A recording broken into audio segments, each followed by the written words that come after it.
മനസ്സിൽ പോലും വിചാരിക്കാത്ത കുറ്റത്തിലാണ് കന്യാസ്ത്രീകളെ രാജ്യദ്രോഹികളായി പോലും ചിത്രീകരിക്കാൻ ശ്രമിച്ചതെന്ന് റോജി എം ജോൺ MLA പ്രതികരണത്തിൽ. എല്ലാവരും ആഗ്രഹിച്ച, കാരണം നമ്മളെല്ലാവരും ഈ നിമിഷത്തിന് വേണ്ടിയിട്ടാണ് കാത്തുനിന്നത്. കാരണം ഇവരുടെയൊക്കെ വിഷമം ഞങ്ങൾ എല്ലാ ദിവസവും കണ്ടുകൊണ്ടിരിക്കുകയായിരുന്നു. ഇവരുടെയൊക്കെ ഒരു മാനസികാവസ്ഥ ഞങ്ങൾ എല്ലാ ദിവസവും കണ്ടുകൊണ്ടിരിക്കുകയായിരുന്നു. ഈ കന്യാസ്ത്രീകളെ ഞങ്ങൾ എല്ലാ ദിവസവും കാണുന്നുണ്ട്.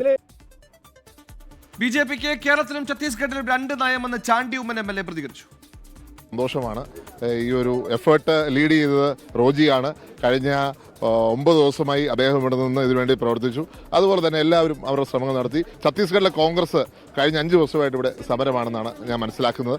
അതിൻ്റെയൊക്കെ എഫേർട്ട് ഇന്ന് ജനങ്ങൾ മനസ്സിലേക്കും ഇവിടെ പറഞ്ഞിട്ടുണ്ട്. അപ്പം അതിൻ്റെ നിയമം നടപ്പിലാക്കണം എന്നുള്ളത് ഉറച്ച കാര്യമാണ്. ആ നിയമം നടപ്പിലാക്കുന്നത് മാത്രമേ ഞങ്ങൾ ആവശ്യപ്പെട്ടുള്ളൂ. ഇന്ന് നിയമം നടപ്പിലായിരിക്കുന്നു.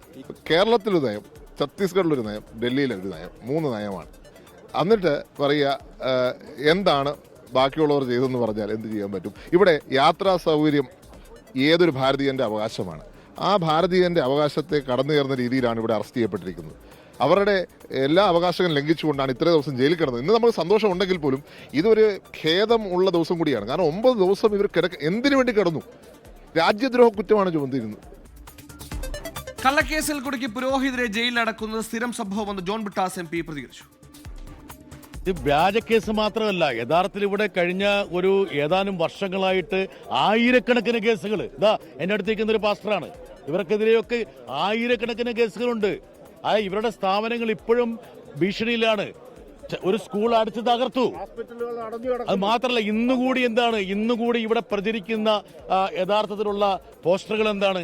അതായത് ഈ കന്യാസ്ത്രീകളെ വലിയ ഭീകരന്മാരായി ചിത്രീകരിച്ചുകൊണ്ട് മനുഷ്യക്കടത്തിന്റെ പ്രതീകങ്ങളാക്കിക്കൊണ്ടുള്ള പ്രചരണമാണ്. ഇത് വലിയ സമ്മർദ്ദം ഉയർന്നു വന്നു. BJPക്ക് കാലിടറി കേരളത്തിലെ BJP തീർന്നു പോകുമെന്ന് ചിന്തിച്ചപ്പോൾ മാത്രമാണ് ഇപ്പോൾ ഇങ്ങനെ അവർ തയ്യാറായത്. പക്ഷേ ഇന്നലെ പുറത്തിറങ്ങേണ്ട ആ കന്യാസ്ത്രീകളെ ഒരു ദിവസം കൂടി അവർ ജയിലിൽ വെച്ചു എന്നുള്ളതും കൂടി മനസ്സിലാക്കണം.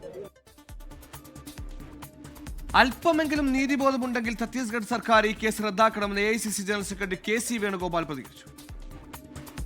റായ്പൂര് ഒക്കെ തന്നെ ഈ പോരാട്ടത്തിന്റെ വേദികളായിരുന്നു. നമ്മുടെ മാധ്യമപ്രവർത്തകർ കഴിഞ്ഞ 8-9 ദിവസമായിട്ട് അവിടെ നിൽക്കുകയാണ് റായ്പൂരിൽ. ഇതിനെല്ലാം ഫലമായിട്ടാണ് അവർക്കിപ്പോൾ ജാമ്യം കിട്ടിയിരിക്കുന്നത്. ന്യായമായിട്ട് 9 ദിവസം കിടക്കുമ്പോൾ ആ 9 ദിവസത്തിലുള്ള ജാമ്യമാണ് ഇത്. സത്യത്തിൽ അല്പമെങ്കിലും നീതിബോധമുണ്ടെങ്കിൽ ഛത്തീസ്ഗഡ് ഗവൺമെന്റും ഈ കേസ് റദ്ദാക്കണം. അതുപോലെ കേന്ദ്ര സർക്കാർ, ആഭ്യന്തര വകുപ്പ് മന്ത്രി മുഖ്യമന്ത്രിയോട് പറയണം ഈ കേസ് റദ്ദാക്കാൻ.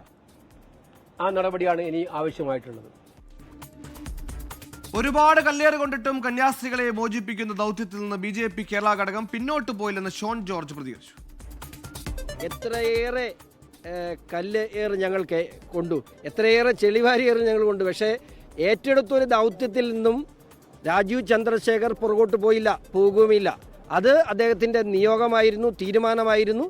ഒരു ഇഷ്യൂ ഉണ്ടായി. ആ ഇഷ്യൂ ഒരു ജുഡീഷ്യൽ പ്രോബ്ലം കൊണ്ടാണ് സംഭവിച്ചത്. അതൊരു ജുഡീഷ്യൽ പ്രോസസ്സിലൂടെ തന്നെ അതിന് പരിഹാരം കാണാൻ കഴിയുമായിരുന്നുള്ളൂ. ആ ജുഡീഷ്യൽ പ്രോസസ്സിൽ എന്തൊക്കെ ചെയ്യാൻ കഴിയും ഗവൺമെന്റിന്റെ ഭാഗത്തുനിന്ന് അത് ഞങ്ങൾ ചെയ്തിട്ടുണ്ട്. കേസെടുത്താൽ അർഹതയുണ്ടെങ്കിൽ ജാമ്യം കിട്ടണമെന്ന നിയമം നടപ്പിലായി. നീതി നടപ്പിലായോ എന്ന ചോദ്യമാണ് ബാക്കി. അതുകൂടി നടപ്പിലാകേണ്ടതുണ്ട്.